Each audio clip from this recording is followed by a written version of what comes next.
bonjour ou bonsoir, selon l'heure à laquelle vous nous regardez. Je suis votre chroniqueur audio et animateur de podcast à l'ODJ Média. J'ai le plaisir de vous lire aujourd'hui, avec une fidélité totale, la chronique de Mamouna Charki. Nous explorons une proposition majeure pour l'économie nationale, le retour de l'État dans son rôle de régulateur pour protéger le pouvoir d'achat des citoyens face à la spéculation. Pour mettre fin aux dérives spéculatives qui menacent la paix sociale, le parti de l'Istiklal propose une intervention institutionnelle audacieuse de l'État. Loin d'un contrôle administratif rigide des prix, la stratégie formulée par le secrétaire général, Nizar Baraka, prône la création d'entreprises publiques et mixtes de distribution pour rééquilibrer le marché et protéger durablement le pouvoir d'achat des citoyens. Nizar Baraka veut imposer la transparence avec un observatoire des marges. La crise inflationniste actuelle a mis en lumière les limites évidentes d'un libéralisme sans garde-fou dans des secteurs aussi sensibles que l'alimentation humaine.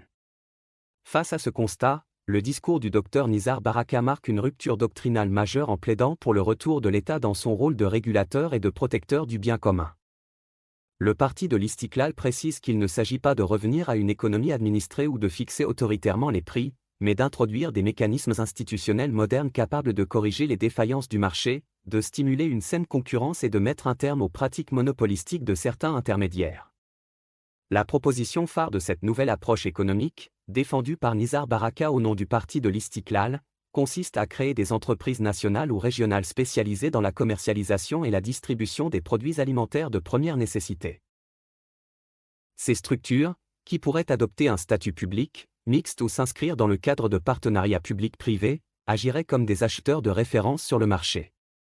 En s'approvisionnant directement auprès des agriculteurs et des coopératives locales, elles garantiraient à ces derniers un revenu stable et équitable, tout en revendant les produits aux consommateurs avec des marges minimales et transparentes, court-circuitant ainsi les réseaux spéculatifs traditionnels. Pour soutenir cette dynamique de régulation, le parti de l'Istiklal estime que l'État doit investir de manière massive dans les infrastructures logistiques de stockage et de transport frigorifique.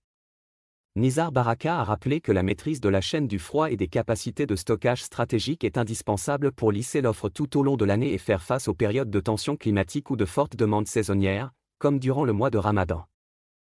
Ces plateformes logistiques modernes, gérées sous l'égide de l'État ou en partenariat, permettraient également de réduire considérablement les pertes et le gaspillage post-récolte, qui grèvent aujourd'hui lourdement la rentabilité de l'agriculture nationale.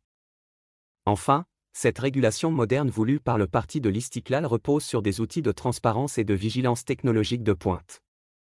Nizar Baraka propose la création d'un observatoire national des marges et la mise en place de systèmes de suivi numérique des prix pour détecter en temps réel les anomalies de tarification sur l'ensemble du territoire national. En parallèle, le parti de l'Istiklal insiste sur la réforme indispensable de l'assurance agricole pour mieux protéger les exploitants contre les risques climatiques extrêmes. En sécurisant le revenu des agriculteurs et en moralisant les pratiques commerciales des distributeurs, Nizar Baraka et le parti de l'Istiklal posent les bases d'une économie sociale de marché où la recherche du profit ne se fait plus au détriment de la dignité des citoyens. C'est ici que s'achève la lecture de cette chronique essentielle de Mamouna Charki. En tant qu'animateur, j'ai veillé scrupuleusement à respecter l'intégralité et l'ordre des mots de l'auteur pour vous en restituer toute la rigueur. Merci infiniment de nous avoir suivis sur l'ODJ Média. On se retrouve très bientôt pour une prochaine chronique et un nouveau décryptage. Prenez soin de vous.